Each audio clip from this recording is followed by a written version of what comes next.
Eu quero trazer aqui nessa manhã um alerta importantíssimo ao povo de Deus. Que eu não sou paraquedista no mundo evangélico. Eu não cheguei do nada. Eu não cheguei agora. E quem é esse cara? Qual é a origem dele? De onde ele veio? Não. Primeiro, eu sou de uma família tradicionalíssima nas Assembleias de Deus. Meu pai foi o primeiro Malafaia a aceitar a Cristo há mais de 75 anos atrás. E depois vieram os seus irmãos e hoje a nossa família tem mais de 300 crentes. A família Malafaia é uma família grande. Mesmo sendo, abre e fecha aspas para essa palavra, famoso no mundo evangélico, fiz grandes eventos em lugares abertos. Eu estou posicionando vocês agora porque nós estamos vivendo a era dos famosos anônimos. Ué, se anônimo é famoso, o que é isso? Eu explico. A contradição é proposital. É famoso porque falou alguma coisa na rede social, ou porque tem uma inteligência em alguma área e consegue, né, se expandir em rede social, e aí o povo acredita em tudo que eles falam. Não tem história, você não conhece a história, você não sabe a origem, e quando se trata de reino e de mundo de Deus, quem que está submetido à pessoa? Então isso é uma coisa muito perigosa. E Deus tem me incomodado, porque eu não sou a única, mas eu sou uma das vozes proféticas nessa nação. Então Deus me levantou e eu sei muito bem porque que Deus me levantou. Não estou dizendo que eu sou o melhor por causa disso, ao contrário, eu te até digo, Senhor, como é que tu me usa? Se eu fosse no teu lugar, eu não me usava não. Eu sou um cara com um monte de defeito, com tanta coisa, mas é graça, não tem explicação. É o favor benevolente e merecido, amoroso de Deus para conosco. Então, Deus nos usa por sua grandeza de graça. Como é que o povo de Deus está sendo levado por belos discursos? De gente muito inteligente e preparada até, que seduz o povo de Deus. E o povo de Deus está sendo seduzido pela falta de conhecimento e de discernimento espiritual. Qualquer um que usar técnicas de persuasão arrebata a gente. O pastor vocacionado, chamado para cuidar da igreja de 20, 30, 40 anos, ele olha assim, você não sabe nada, você não está com nada. Um homem de Deus, uma autoridade espiritual, sendo trocada por quem não tem autoridade espiritual. Como é que o povo de Deus segue essa gente? Sabe por quê? Falta de conhecimento e discernimento espiritual.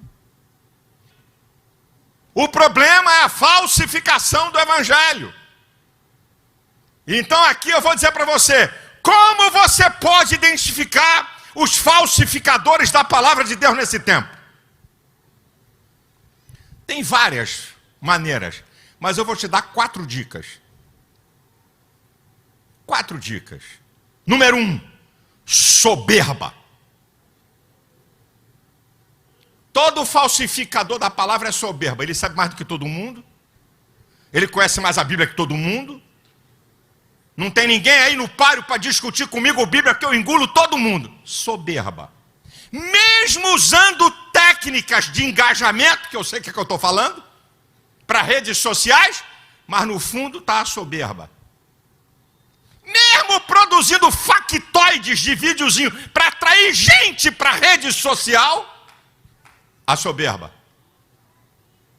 Está marcado por soberba. Sabe por quê?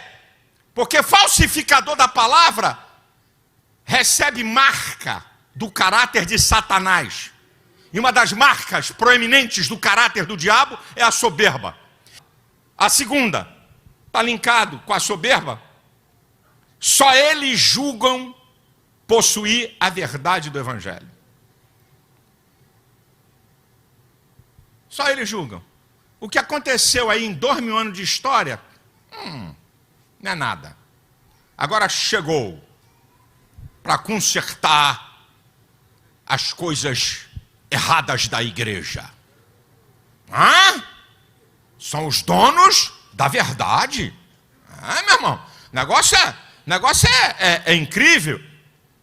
Mais de 60 milhões de crentes nesse país. Eu pergunto, eles ganharam quem? Gastaram a sua vida no evangelho aonde? Os mesmos que menosprezam a igreja, eles estão usando o povo de quem? O povo que não é deles, são usurpadores das ovelhas de Cristo. Metem o pau. E eles vieram de onde? Vieram da Lua? De Marte? Desceram de paraquedas? Eles estão no meio evangélico por causa de quê? Meu irmão, isso é muito sério. Quando você vê alguém como dono da verdade, só ele tem a verdade, tá errado, igreja de bode, igreja de rato, igreja sei lá de quê, tá tudo errado, tá errado, a igreja tá errada. 60 milhões de crentes, mais de 100 anos de evangelho nesse país, que eu não sou digno nem de tirar a sandália de homens que deram a vida pelo evangelho, para hoje ter uma igreja poderosa nessa nação. Aí vem, olha, esquece, tá tudo errado aí, nós vamos consertar. Vai ver se eu estou na esquina, gaiato. Terceiro, já citei, mas é para você observar. Como é que você identifica? Soberba, só eles julgam ter a verdade do evangelho. E terceiro, causam confusão doutrinária. Causadores de confusão doutrinária. Sabe por quê? Quebram princípios da hermenêutica. Texto sem contexto é pretexto para heresia. Isolam textos e sai da frente e sai de baixo. O povo não tem um entendimento de princípios da hermenêutica, cai igual um patinho na conversa desses caras. E aí fica em dúvida, porque é uma confusão doutrinária. Começa a ter dúvida, e Deus não é Deus de confusão. Deus é Deus de paz, e em todas as igrejas está escrito. Quarta característica, presta atenção isso aqui, eu vou dar 4. Só 4. Não possuem autoridade espiritual naquilo que eles pretendem no reino de Deus. Não possuem autoridade espiritual naquilo que eles pretendem no reino de Deus. Liderar o povo.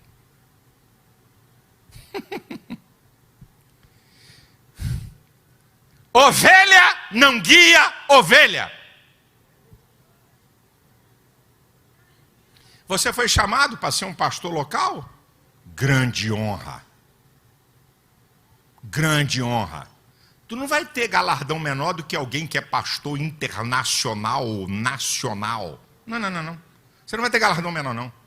Você vai ter galardão segundo aquilo que Deus propôs para o teu ministério para você fazer. Gente querendo estar num nível que Deus não chamou. Quer exercer uma autoridade espiritual sobre a igreja como um todo, não estou falando de denominação, quando não tem. E pior ainda quando é um leigo que quer se meter em questões de autoridade espiritual. Aí a casa caiu de vez. Aí a casa caiu de vez, irmãos. Isso aqui é sério. Guarde essas 4 coisas. Pode vir com discurso belo, pode ter técnica, pode ser inteligentíssimo, pode ter argumentação. Soberba.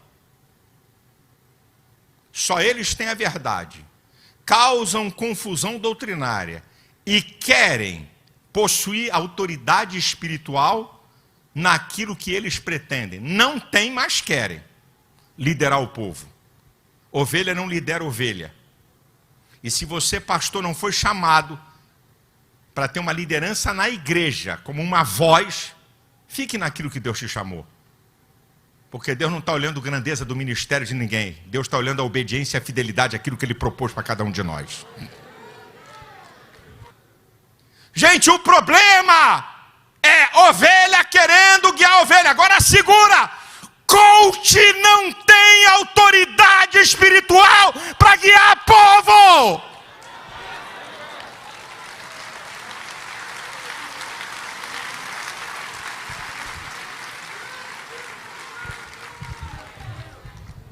pode treinar técnicas. Como é que você conquista? Como é que você é empreendedor? Como é que você pode conquistar as coisas? Não tem nada contra. Mas não tem autoridade espiritual para dar rumo ao povo. Esse é um problema que eu estou vendo hoje. O cara é coach e quer vir com conversa doutrinária. Cada macaco no seu galho, desculpa a expressão, e cada um no seu quadrado.